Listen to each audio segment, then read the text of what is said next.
Hi, it's Steve P. from School of Steve P, Sensual Awakening, and I'm the creator of White Tiger Tantra.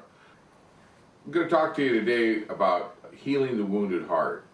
I got started in this stuff back in the 70s, and like I went through the summer of love and all that sort of thing, but during that time I also was on a path of discovering different things like hypnosis, meditation, and all that. The point is what we've done is we've put together some exercises to help people heal themselves, because actually when people find themselves stuck, here's what happens is I found that although there's a lot of similarities between men and women's issues, there's also some real big distinctions. One of the biggest distinctions is that women will have sex to feel the intimacy. Men will be intimate or pretend to be intimate to have the physical, the sexual. So the thing is there's a divide right there where if people learned how to set the physical aside and join someplace in the middle, you know, not women playing games of being coy or guys playing games of being intimate, but actually came to understanding and really set up lines of communication that have a fuller level relationship. See, what ends up happening is people end up walking around for years and years when they go through one relationship and they get done with one relationship, they haven't even recovered or rebounded, and then what ends up happening is they hop right into another one. Well, what that does is they've got a wound in their heart, and the battle in their heart keeps going, it rages. Here's what happens. Every time they go from one relationship to another relationship to another relationship, it's like putting an onion skin, another layer and another layer and another layer. The point is that years later, what ends up happening is you'll be changing relationships, and it's a new person, but it's the same set of shoes. And from the shoes all the way up, you fill in all the preconceived ideas about what that relationship's going to be. Down below here is there's an MP3, and you guys can click on it and use it. It's called Complementary Opposites Exercise. It's a way to cut through all those layers, those onion skins. And sometimes it'll take 1 or 2 sessions, sometimes it might take 10 to get to the core. But get down to the core issue and practice it as often as you want. But practice it in the safety and a secure place, like your home with the phone shut off, where you won't be interrupted. See, one of the big things that I've identified over all the years of doing this kind of work, this self-help work, right, is people are always asking everybody for their opinion on how they're filtering this experience. The truth of it is, nobody can do that for you. You all have to do that yourself. Everybody has to take those experiences, because no matter how much any other best friend, whether it's a man or a woman, thinks they see it from the outside, they don't know all the fine points of who you are and how you're really accessing what that relationship meant. You know, we've all had friends that have had somebody that we thought, shit, how is this gonna stay? You know, I mean, how can they even be together? And all of a sudden they're like, you know, little lovebirds. I mean, there's something about them. And a lot of that can sometimes be what people call a karmic reason for being together. You know, there's a reason from many. Some people believe that in past lives that they connect and they will travel through many lifetimes together. You know, I don't know if that's what everybody believes, but I know that nobody can resolve your conflicts or the battles in your heart but you. And here's the thing, whatever it is, it's a belief about a way that you preconceive that relationship to be. And what Korzybski said was that beliefs are generalizations for what we don't know is true. We overgeneralize on it. So here's what the really cool stuff is. When you learn how to shift those beliefs, and that's what with these exercises we're going to be teaching you over the next few tapes, we'll teach you how to shift those beliefs and get a hold of these emotional parts of all these emotions that are holding this one event so significantly in your life. See, when you neutralize the emotional impact of that and realize it's a lesson to learn and that you have to take responsibility for also setting that lesson up, then what ends up happening is it's easy to resolve that. We're giving away some of these techniques here so that you can use it in the privacy of your own home. again, when you use these, shut your telephones off and, you know, be in a nice, comfortable place and listen to it. Go through the exercises on the videos and on the MP3s. Here's what the biggest difference in somebody who goes into a relationship being balanced and in harmony with themselves as to a person who's out of balance with themselves. The person who's out of balance with their own core purpose and sense of being is always looking for somebody to fill them up. I mean, we see it. It's a similarity between men and women. You go in and you see men and women that are just trying to fill themselves up with this relationship, this. They're just trying to get a whole bunch of abundance there, and it's okay on the surface. Everybody goes, wow, those guys have such a great life. And it is for people that live the polyamorous lifestyle that are balanced in that. But people who are out of balance with that go farther into the abyss of loneliness. And there is tons of research. I mean, we're in the great, you know, information age right now. There's tons of research on the internet about how people who have wounded, stolen, and broken hearts are at a much higher risk for heart attack, stroke, and other stress-related illnesses. A lot of people, when they break up with someone, they take no time for themselves or to re-examine what went on in the relationship. Not what went wrong, but what actually occurred. You know, they're always looking at fault in themselves or in other people. My reality of that is, if you believe in karma, you can't believe in blame. You know, the point is, if you believe in karma, you have to take responsibility for your part of this relationship, as well as you have to take responsibility for how you behaved. I mean, or else you're going to repeat the pattern. So the bottom line on it is, when you understand the dance of relationships, it's what the response you're getting is part of your communication that you're putting out there. And if you keep attracting a certain type of person over and over again, maybe you need to take a step back and examine, why are you attracting that kind of person? You know, the other thing is that I've seen lots of women, they get out of one relationship, and lots of guys too. They get out of one relationship and they're hopped right into another one. And it's just like, fuck that person, the hell with that person, the hell with this person. You know, those people are just jerks. And I mean, the person might change, but all the behaviors all of a sudden start coming up and start duplicating again. I think that the more balanced you are within yourself, the more you don't need. You see, that's a big thing too. You don't need to be needy when you're balanced in yourself. Because the thing is that when you get to give to somebody, like if you give somebody a gift and they don't accept it, do you get all upset? I don't. I'll either take it and go give it to someone else, or I'll just go, okay, whatever. No problems. A lot of other people will go, why didn't you like the gift? Wasn't it the right color? Wasn't it the right size? Wasn't it, you know, why get all worked up about it? You know, it's like what they say is, the Buddha says, our resistance of what is what is. Our resistance to what is one of our greatest sources of suffering. So, you know, just chill out. You know, sometimes things happen and they aren't meant to be. Other things, you know, when it comes to the rebound period, get back to who you are. Another thing I hear quite often with people that are in relationships is they go, I got into this relationship, I lost who I was.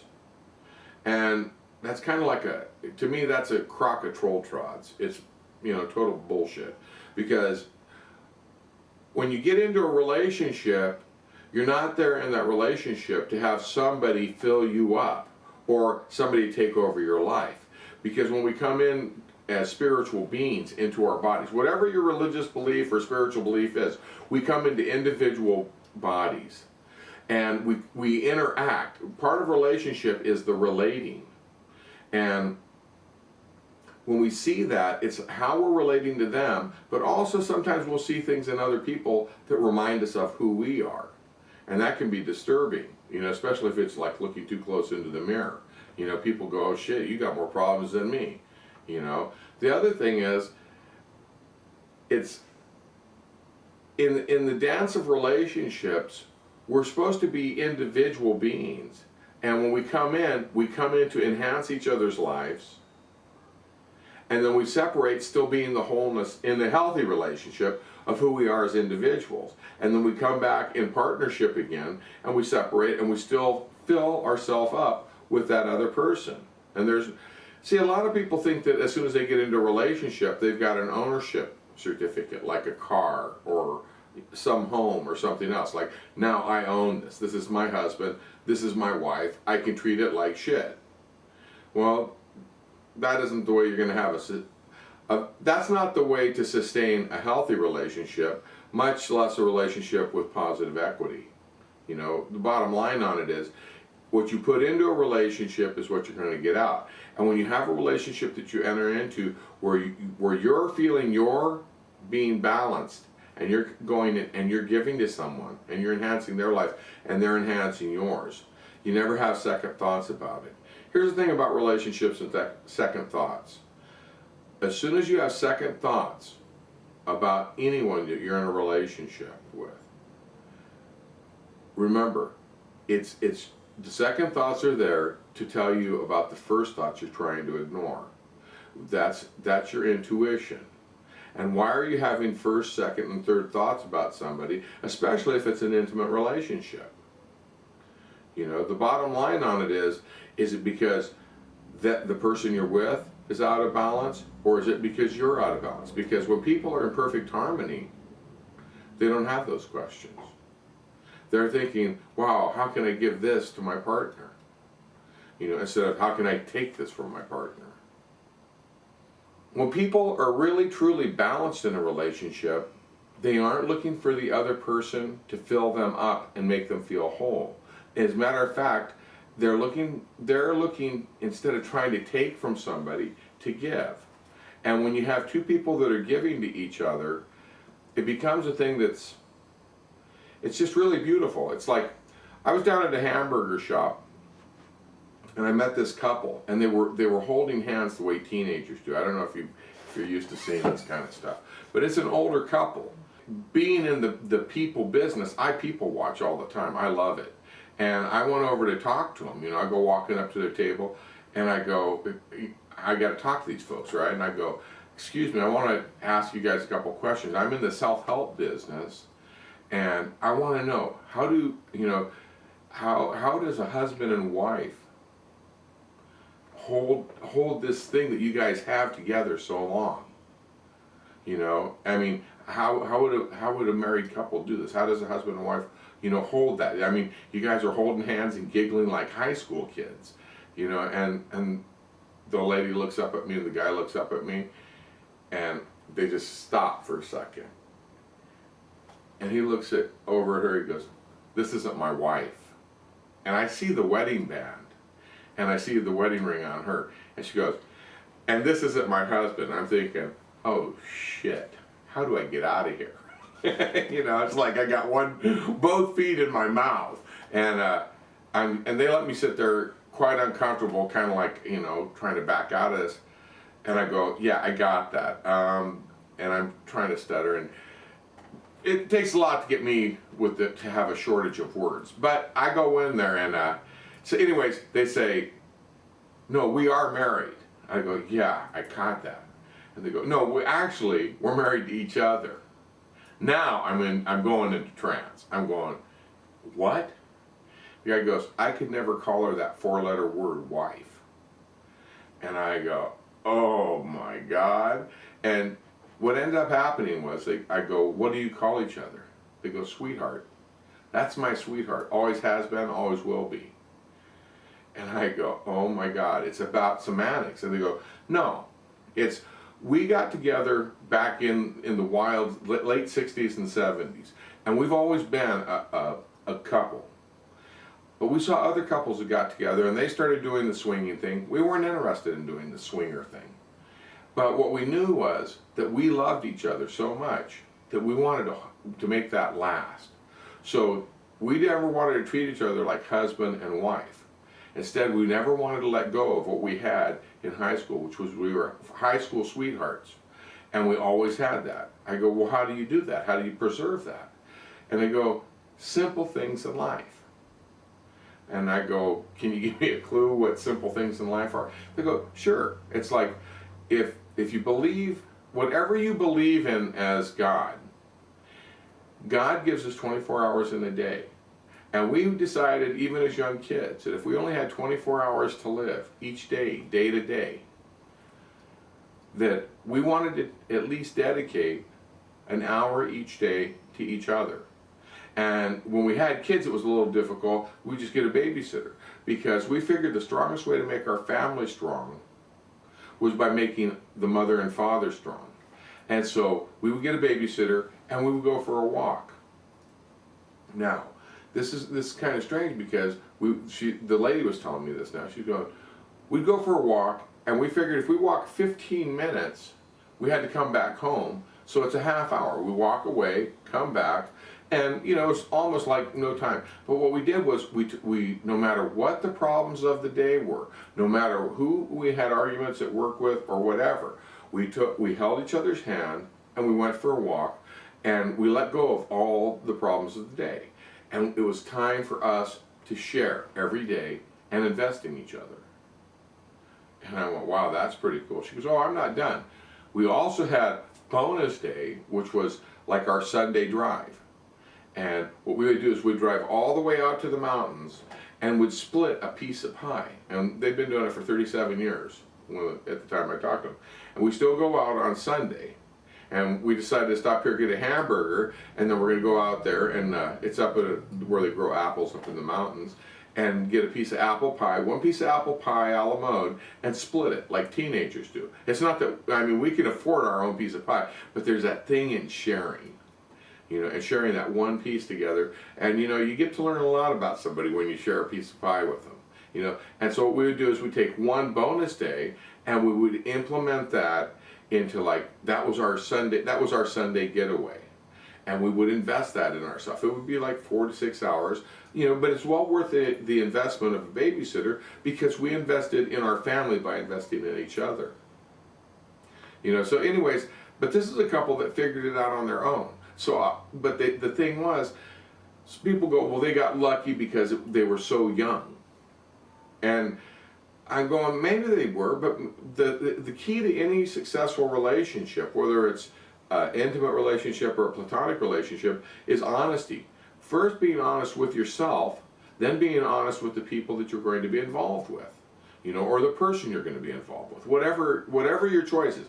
I mean, if you're going to be involved with multiple people, if you're into the polyamorous or the swinger lifestyle, do that. Be straight up and make sure you're not hurting anybody, and things will work out. It always works out anyways. Things are always going to work out, maybe not the way you intended, but things work out, and if there's a problem that arises, if you take a step back from it and ask, what's the greater lesson to learn here? You get the wisdom from it. See, what people fail to remember is this. We set up these different experiences in our life to learn from them. If you don't learn from them, then you're repeating the lesson over and over and over. When you take the wisdom from it, you don't have to repeat that lesson anymore. So, and some lessons are fun to repeat, so you go back through, and that's not the same lesson though, because you're going to learn something more about whether it's intimate relationships or whatever. You're going to learn a deeper level of that communication that goes on there. The thing is that over the next few videos that we're going to be giving out, some of the techniques that we give out over the next few videos will help people with some of the problems and situations that keep reoccurring when people have breakups or are trying to rebound or just trying to find balance and peace and harmony within themselves again. Here's another example. Sometimes when people are trying to be politically correct and polite and all this stuff, when somebody has burned them, almost burned the bridge down in between them. Somebody who feels betrayed will quite often have these voices that go off inside their head, like going, "See, I told you so. See, I told you so." Well, in a little bit, we're going to introduce you to a video that where it shuts off. What it does is it switches those voices, instead of being a judge or a critic to you, to where it can actually shift that voice so that it becomes much more useful. For people that fear falling into the same rut, like it's the same old shoes, just a new person in them, why do you keep attracting that kind of person? You know, that's the real question. I mean, and we'll be going over stuff. I mean, we go over this in the seminars that we present called Healing the Wounded Heart. But here's the thing that I'm going to say is, when you go through a breakup, my suggestion is take a little time to yourself, go out, walk on the beach or walk in the woods, go to a place where you can find some peace and meditate on it. I mean, there's a reason that this situation occurred, or this challenge. And if it is a challenge instead of just a situation, why is it that you're making it a challenge? See, here's another thing.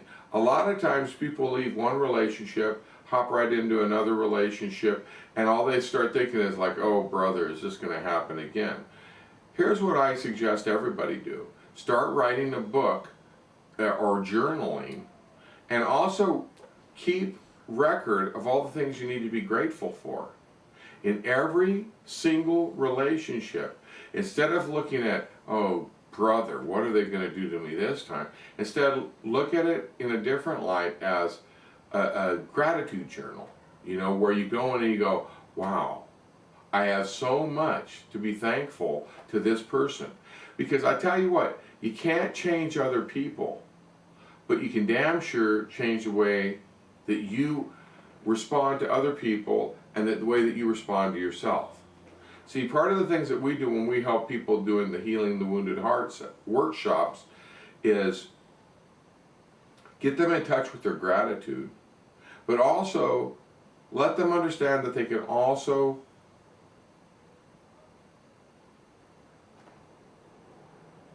take responsibility for whatever part they may have been in that dance. Because it's not just the other person, it's your part as well. The point is that you have to take responsibility, and sometimes you need to give forgiveness to yourself for whatever your part was, as well as give forgiveness to forgive the other person for what their misunderstanding of the boundaries of that relationship might have been. You know, if it's somebody that's just a straight ahead, just trampy ass, that's, you know, just, you know, why did you get in a relationship with that person in the first place? Because I contend that people know what they're getting into before they got signals.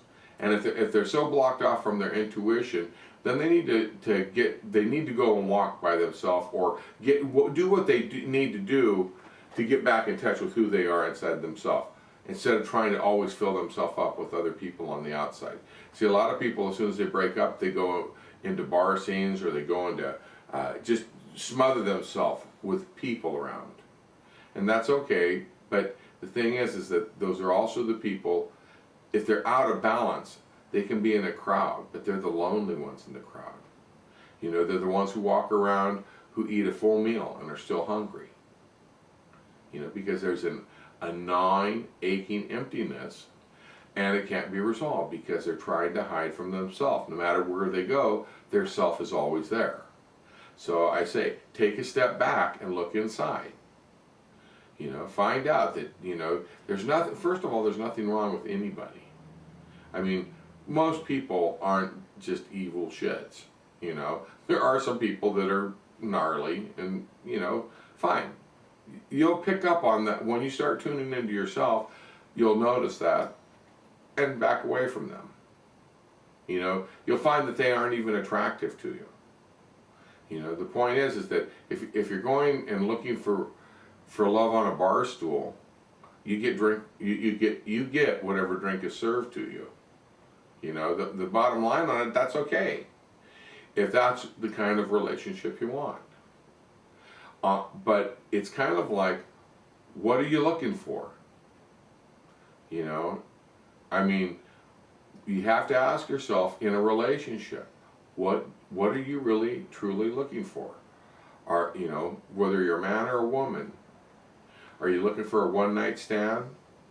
Are you looking for a relationship? Are you looking for somebody to help, you know, to be a part of your life and sharing your life with you?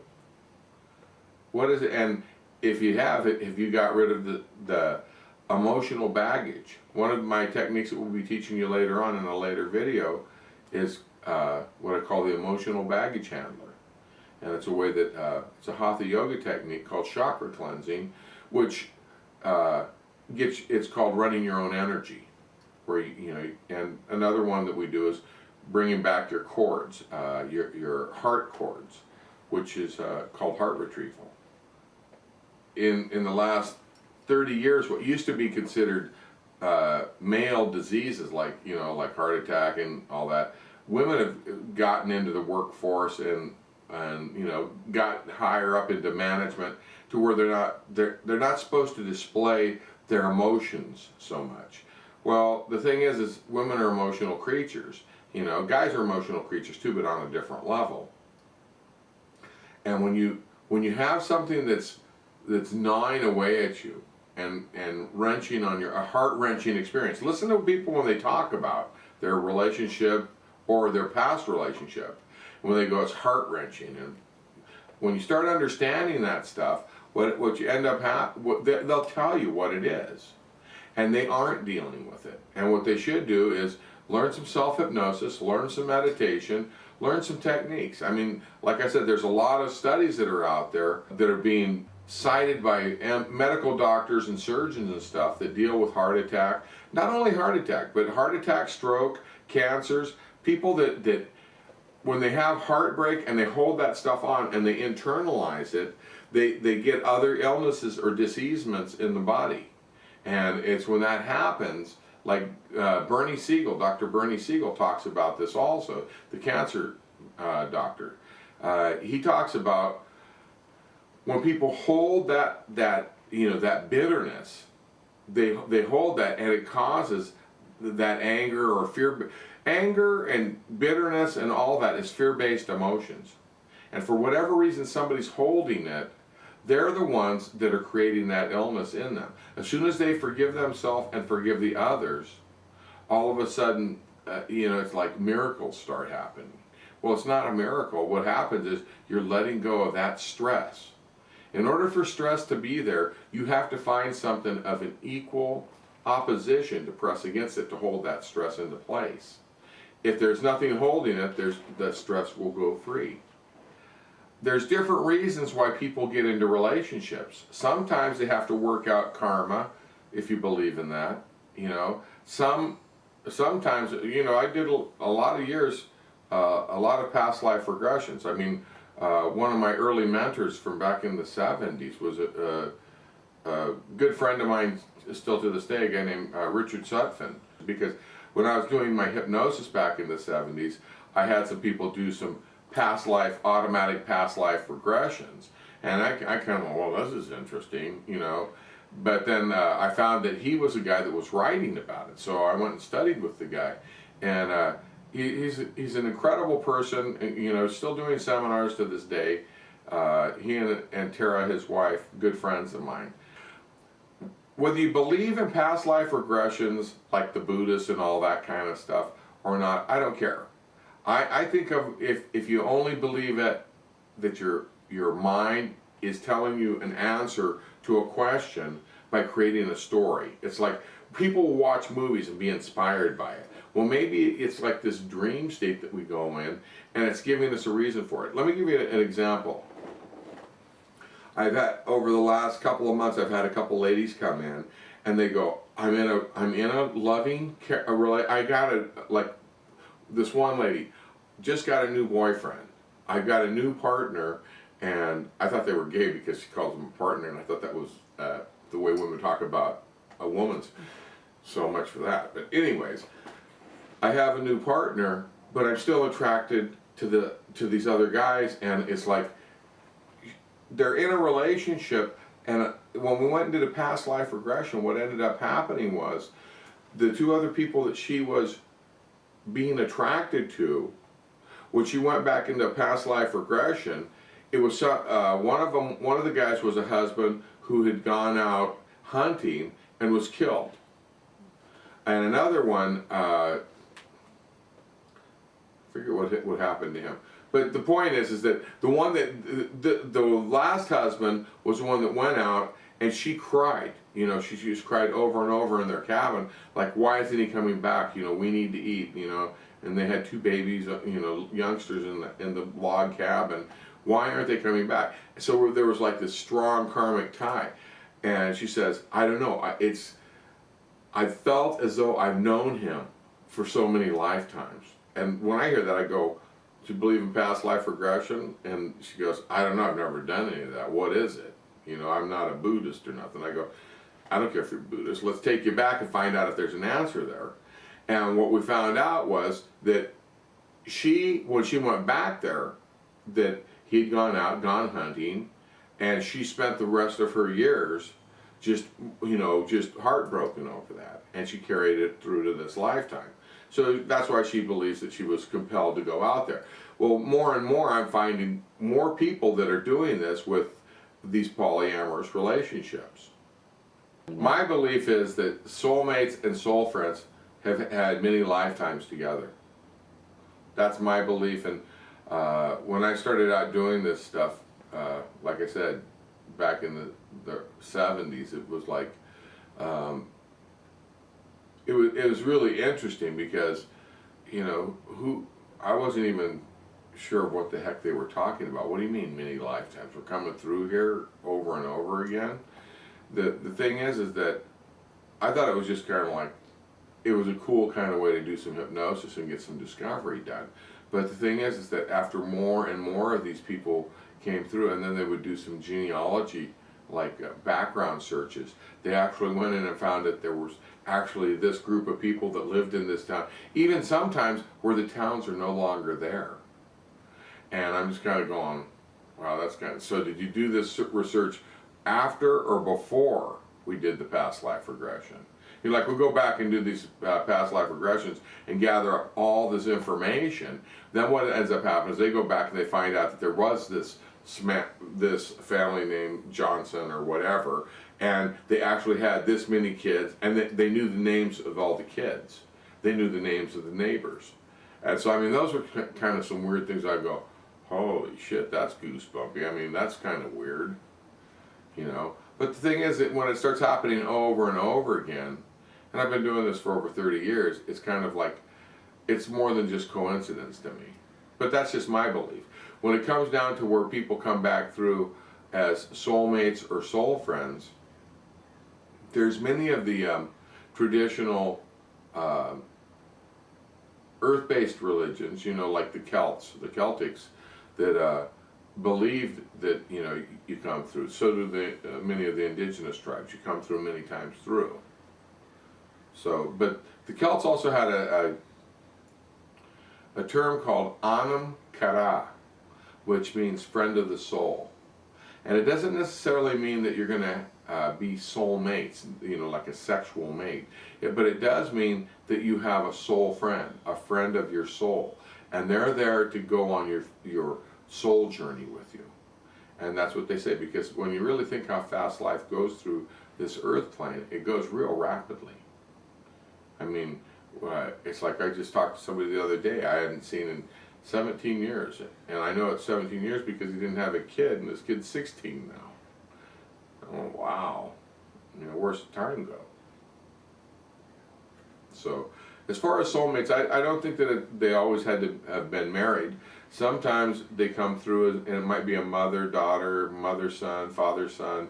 You know, it could have been some kind of family group. Or friends that were close. And they're not done working the karma out. That, you know, whatever the ties were.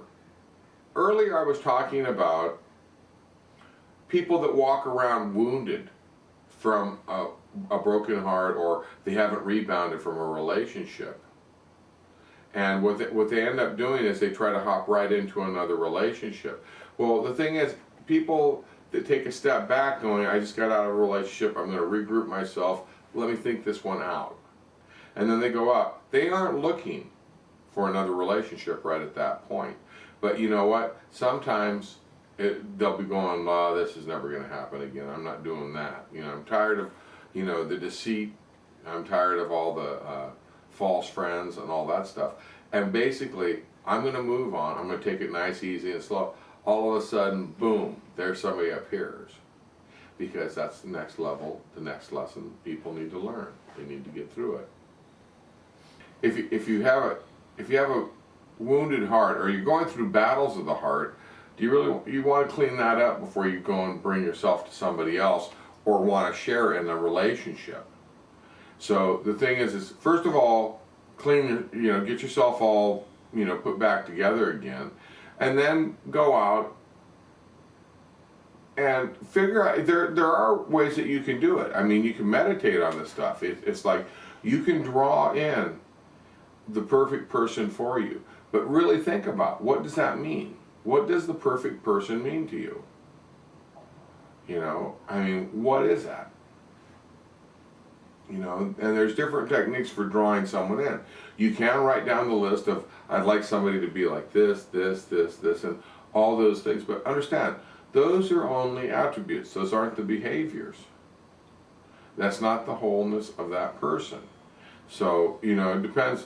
I mean, because I've seen guys go to seminars and go, I want a girl with big boobs. Going, okay, and what else?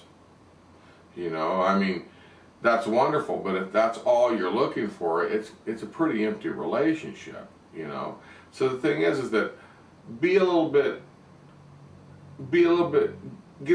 more depth out of what you're saying you want when you want a relationship. And why do you want a relationship? How is that relationship going to best serve you? What is it going to give you? What do you want from it? Sometimes, when people are going through the healing process, what ends up happening is they'll find this voice, as I mentioned before, inside their head. Sometimes the voice will be highly critical.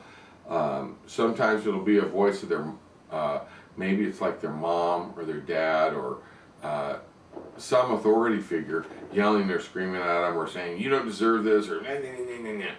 Anyways, that's an internal dialogue. And the thing is that we go through in this next example here, we're going to give you an example that I did this presentation at my friend Cliff's List convention. It was a dating seminar, and it was up in Montreal. Anyways, the MC, Claude Genest, was there, and when I was asking for somebody that if they, does anybody want to volunteer that has a voice that's just really nagging at him, he kind of shocked me. He goes, I'll do it. So, the thing is even guys that are actors like Claude Genest and people like that, all of us at different levels have things that bother us. So the thing is that stepping up and practicing these exercises, like practice them in your own home. Just unplug your phone and unplug from the world, and just watch this video that we're going to present here, and watch it. First of all, watch it all the way through, and watch the change that happens in Claude, and then watch what happens as he sits down. I mean, just watch how much peace comes over his face from having that thing just dissolved. I mean, he's never tormented by that voice ever again. So enjoy. Remember, the complementary opposite exercises is down below here. Click on the link, and that'll help you peel away layers of something that's been bothering you, like some kind of limiting belief. Also, watch the video that follows here, and enjoy. Internal dialogue. Okay, you guys want to do the internal dialogue? Here's another really cool one. I need somebody to come up here that's willing to be on camera, that wants to learn a real cool thing. Let me preface this. Who has a real shitty voice that keeps firing off inside your head and you don't want to have this voice anymore? None of you? Oh, you do. I got to volunteer. Come up here. Yeah. Okay, here's how this thing works. I'm going to have to be able to stand on that side. I interview on the other side, but I work from this side. Okay, if you guys want to go along with this exercise, join in. Now here's the rules. If you're in the audience, don't say this tonality outside. The tonality is more important than the words that are being uttered inside your head. A big example is if I go, have a good day, it's just an even voice. If I go, have a good day, it's a little bit more commanding, it's a little bit more menacing. If I go, have a good day, it shifts it into a question. Now the point is, the tonality that you use inside of your head, I'm a master hypnotist, so what ends up happening is we pay attention to tonality. You can shift a lot of reality by shifting tonalities. The thing is when you shift the tonality, and I learned this one from doing a lot of suicide interventions. It's a real cool thing. If you want to do this, you want to get a little space between you and the person that's next to you. This also, if you have any kids that have ADD, it works phenomenal for them because they're usually spinning with all kinds of voices bouncing around in their head. Okay, no crossing. Here's the thing that I want you to do. Close your eyes and get a voice that once we remove this, it will no longer be a problem for you. One that's kind of naggy, bitchy, carrying on. Okay, now what I want you to do is, he's making snapshots. What I want you to do is actually, and if you guys are doing this out there, let it go in to flowing pictures, like a motion picture. See the movie, hear how it's saying it, hear how it's saying it to you. Mm-hmm. Now, notice it in the body. Mm. Track it in the body. Where do you feel it first? Mm. Okay, where else? Mm. Perfect. And where else? Mm. Okay. Notice how it's connected. Is it like a blob? Is it like threads? Notice how it's connected. This is key. Mm-hmm. Okay, now, in the audience, don't say this. Only the one that I'm touching, I want you to say this. I don't want the words, like if it's saying, you're an asshole. I don't want that. I want, I want nonsensible syllables. Mm-hmm. Okay, say it. Turn it up. Okay, right. Now, crank it up. Okay, now watch. Let it go behind the eyelids and the eyes. Let all of that turn into a color. What color would it be? Puke brown. Perfect. Put your hands together in front of you. Move them up above, put both of them together. Okay, here's what I want you to do. We're going to go sideways, just so the camera can see this. Open your eyes and shoot that out into a ball, no bigger than a tennis ball, above eye level. If you're in the audience and you're doing this, put your hands above eye level and shoot it out. Just having it outside the body above eye level should shut the sound off inside the head. Look in your hands. Now, here's what I want you to do. It's as though it'll stay right there. Hold your hands out to the side. Move your hands out to the side if you're in the audience, and just to where you can still see the hands out on the privet. You got to keep them above eye level or it won't keep it shut off. Now, before you pull the hands back in, this ball is going to change whatever color you had. It's going to go in and go, let it shift, and it's going to go all the way into a clear ball. And inside that clear ball is going to be a character called Goofy. That voice is going to go, you see there, folks? Let it spin all the way clear, and as soon as it's cleared all the way up, pull your hands back in, aim it towards your head, and then go, take the cleared energy back in. Take it all the way down to the stomach, down into the tummy area, exhale it. That's it. Take another breath in, and one more. 2 or 3 breaths will cleanse it all the way up. Okay, now open your eyes. Having cleared that, stop. Fade that all the way back. Now go in and try to access that voice again.